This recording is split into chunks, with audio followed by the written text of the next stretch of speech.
सुप्रभात छात्रों। हम नाटक का जो विकास है, नाटक के विकास में हम चर्चा कर रहे हैं। कल हमने प्रसाद युग के बारे में चर्चा की और प्रसादोत्तर युग में हम देख रहे हैं कल, यानी इसके पहले हमने भारतेंदु युग देखा, द्विवेदी युग देखा और प्रसाद युग देखा। तो प्रसाद युग जो है नाटक के लिए यानी महत्वपूर्ण काल माना जाता है।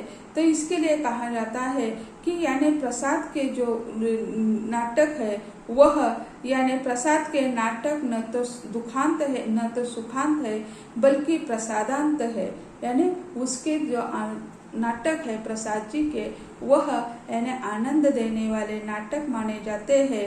और प्रसाद जी के नाटक की जो कथा वस्तु है तत्कालीन संस्कृति और वातावरण को उपस्थित करने के लिए आवश्यक माने जाते हैं। अतः जयशंकर प्रसाद हिंदी के प्रथम सर्वश्रेष्ठ नाटककार है।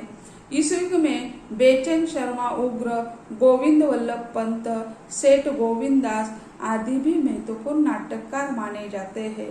तो प्रसादोत्तर नाटक जो हम देखने जा रहे हैं, तो प्रसादोत्तर नाटकों में अलग प्रकार से विकास हो चुका है। इस युग में हिंदी नाटकों का तीव्र गति से विकास हुआ है। इस युग में ऐतिहासिक, सामाजिक, समस्या मूलक नाटक लिखे गए हैं। तो अलग अलग प्रकार के यानी जयशंकर प्रसाद जी ने भी ऐतिहासिक नाटक लिखे हैं। पुराण का कथावस्तु कथानक उसमें दिखाई देता है। उसी समय के समाज को जो आवश्यक था वही लिखने का कार्य प्रसाद जी ने कर दिया है।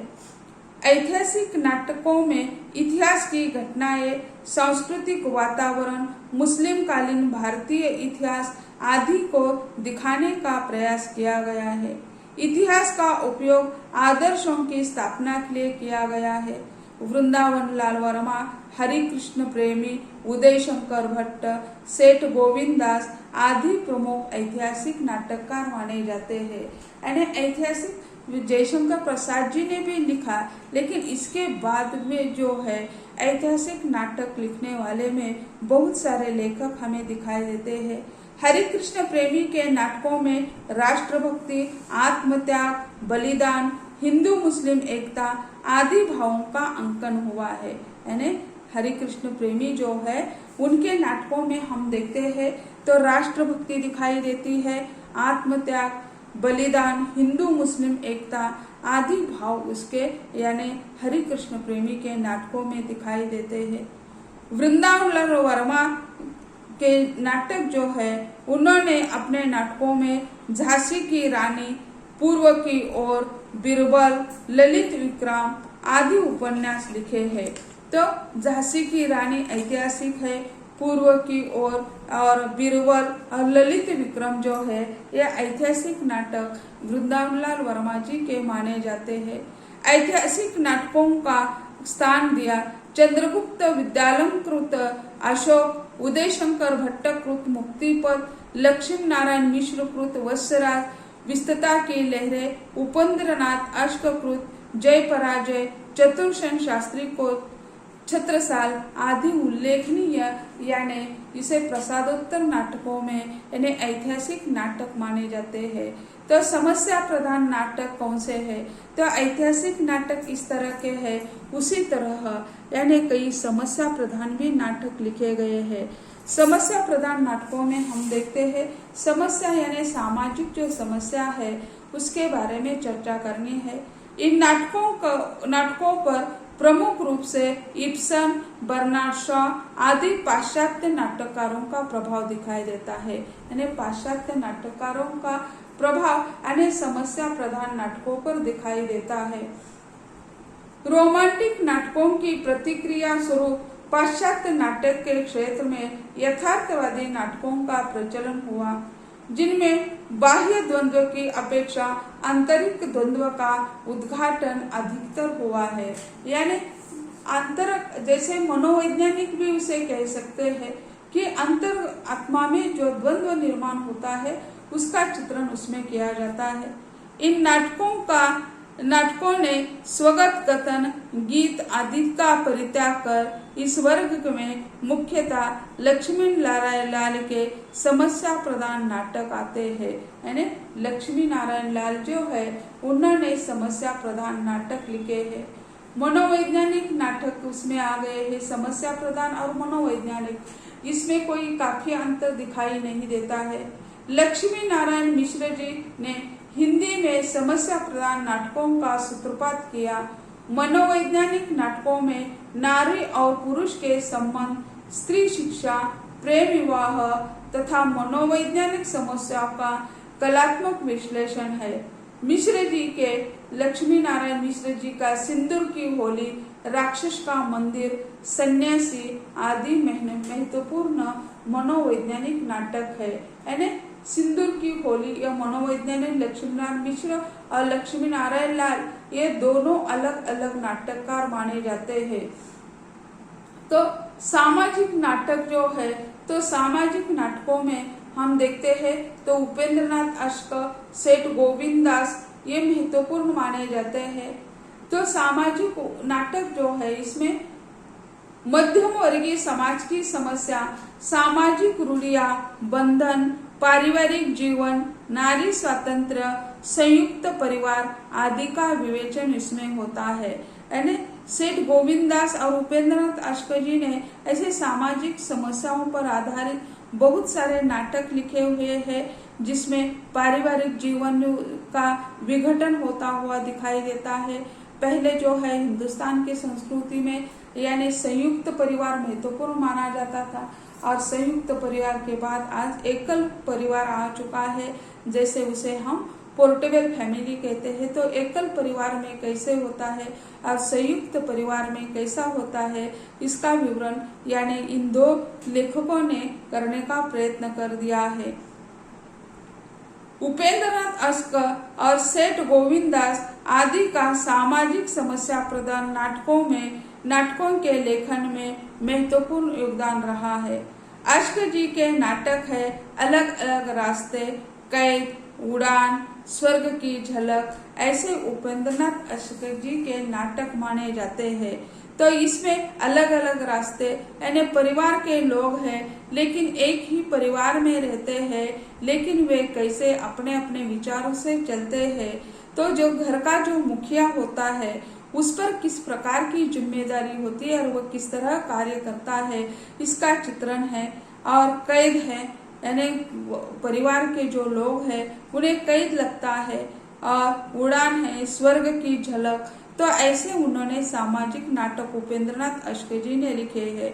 भाव प्रधान नाटक, कल्पना के आधार पर रचित नाटकों में कुछ नाटक भाव प्रधान है। शैली की दृष्टि से उन्हें गीति नाटक भी कहा जाता है। शैली की दृष्टि से लिखने की पद्धति जो है गीति नाटक भी उसे कहा जाता है। इसमें भाव की प्रधानता के साथ साथ पद्य का भी प्रयोग अपेक्षित होता है। आधुनिक युग में रचित हिंदी का पहला गीति नाट्य प्रसाद कृत करुणालय यानी प्रसाद कालीन प्रसाद जी ने जो करुणालय लिखा था 1912 में, यह गीति नाट्य माना जाता है। इसमें राजा हरिश्चंद्र और शून शेष की बलि कथा प्रस्तुत हुई है। मैथिली शरण गुप्त कृत अनग, उदय शंकर भट्ट कृत मत्स्यगंधा और धर्मवीर भारती का अंधा युग उल्लेखनीय गीति नाटक है। यानी मैथिली शरण गुप्त जी ने भी अनग यह गीति नाट्य लिखा, उदय शंकर भट्टकृत मत्स्यगंधा यह भी गीति नाट्य लिखा, और धर्म भारती ने अंधा युग जो है, जैसे हम देखते हैं भारत भारतीय भारतेंदु का नाटक है, उसी तरह अंधा युग यह नाटक है। भारतेंदु जी ने अंधेर नगरी यह भी एक नाटक लिखा है, या अंधेर नगरी में जैसे प्रजातंत्र जो है उसी समय तो भारत स्वाधीन नहीं था, उसी कारण पराधीनता के दुख यानी उन्होंने अंधेर नगरी में चित्रित किए हैं। तो यहाँ यानी अंधा युग जो है धर्मवीर भारती का महत्वपूर्ण नाटक माना जाता है। प्रतीकवादी नाटक यानी प्रतीकात्मकता, जैसे प्रसादोत्तर नाटक जो काल है तो उसमें अनेक अलग अलग विषय उसमें चित्रित हो रहे हैं, जैसे हमने देखा ऐतिहासिक नाटक, समस्या प्रधान, मनोवैज्ञानिक, सामाजिक, भाव प्रधान, और यहाँ हम देखने जा रहे प्रतीकवादी नाटक। इस परंपरा का जन्म प्रसाद के कामना यानी प्रसाद जी का कामना नाटक जो है 1927 में प्रकाशित हुआ था, तो वही से माना जाता है। सुमित्रानंदन पंत कृत ज्योत्सना, लक्ष्मी नारायण कृत मादा कैक्टस, सुंदर रस, दर्पण आदि प्रतीकात्मक नाटक है। यानी प्रसाद जी ने भी ये नाटक लिखे हैं, लेकिन उसने प्रारंभ कर दिया है।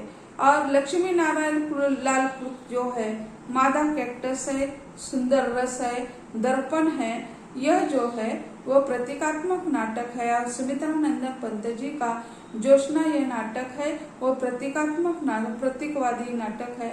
और स्वातंत्रोत्तर नाटक में हम देखते हैं यानी 3 प्रकार के नाटक लिखे, यानी भारतेंदुकालीन, महावीर प्रसाद द्विवेदी,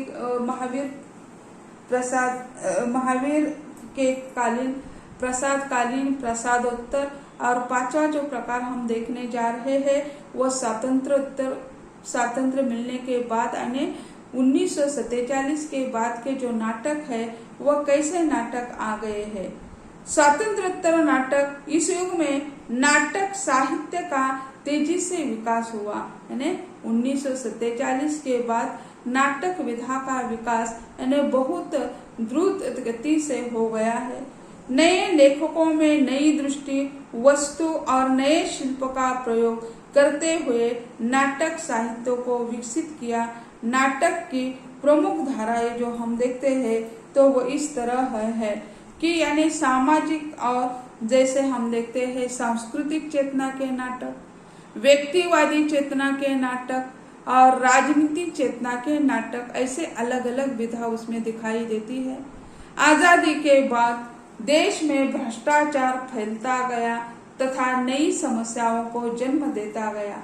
भारत स्वतंत्र हो गया तो हो गया, लेकिन उसके साथ साथ एक नई यानी हिंदुस्तान की देशी समस्याएं निर्माण हो गई।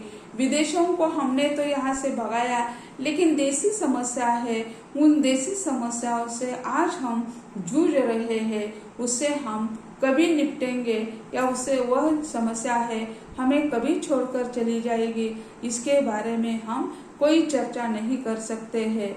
यानी देशी समस्याओं का जन्म हो गया। इन बातों को नाटककारों ने चित्रित किया है। इस संदर्भ में चंद्रगुप्त विद्यालंकार के न्याय की रात, विनोद रस्तोगी के आजादी के बाद नाटक में व्यस्त भ्रष्टाचार अभिव्यक्त हुआ है। जैसे हम देखते हैं आंधों का हाथी भी यह नाटक हमें दिखाई देता है, जो राजनीति पर आधारित नाटक है। न्याय की रात चंद्रगुप्त विद्यालंकार कृत है, और विनोद रस्तोगी का आजादी के बाद यह नाटक जो है, जो देश में जो भ्रष्टाचार फैला हुआ है उस पर उन्होंने इन्हें प्रहार कर दिया है। स्वतंत्रता के बाद भारत में अनेक राज्यों में विविध हिंदी नाट्य मंचों की स्थापना हुई। इसका हिंदी नाटकों के निर्माण पर अनुकूल प्रभाव पड़ा। इससे अनेक महत्वपूर्ण हिंदी रंगमंच उपयोगी नाटकों उदाहरणार्थ मादा कैक्टस, अंधा युग, लहरों का राजहंस, आषाढ़ का एक दिन, दर्पण आदि का उदय हो गया। यानी रंगमंच जो है, रंगमंच का विकास भारत स्वतंत्र होने के बाद हो गया। इसी कारण जैसे हम देखते हैं अंधा युग जो धर्मवीर भारती का नाटक है उसका भी मंचन हो गया। लहरों का राजहंस जो है या आषाढ़ का एक दिन है तो वह नाटक भी खेले गए हैं। इन नाटकों में रंगमंच और साहित्य दोनों का समन्वय है। इसके उपरांत भारतीय समाज का यथार्थ चित्र प्रस्तुत करने वाली कई नाट्य कृतियां लिखी गई, जिसमें आधे अधूरे, शत्रुमुख, त्रिशंकु, मिस्टर अभिमन्यु ये महत्वपूर्ण माने जाते हैं। ये आधे अधूरे जो है आज का जो समाज है उसका सही चित्रण है। उसी समय उन्होंने लिखा था, लेकिन आज हम जैसे महानगर है, उन महानगरों में जो लोग रहते हैं तो मध्यम वर्गीय परिवार उच्च वर्गीय परिवार और निम्न वर्गीय परिवार या महानगरों में हमें श्रेणी दिखाई देती है, तो उस परिवार का चित्रण यानी आधे अधूरे इस नाटक में करने का प्रयत्न लेखक ने कर दिया है। तो छात्रों, आज हम यही कहते हैं। इसके बाद यानी अगले लेक्चर में बाकी बचा हुआ का हिस्सा हम देख लेंगे। धन्यवाद।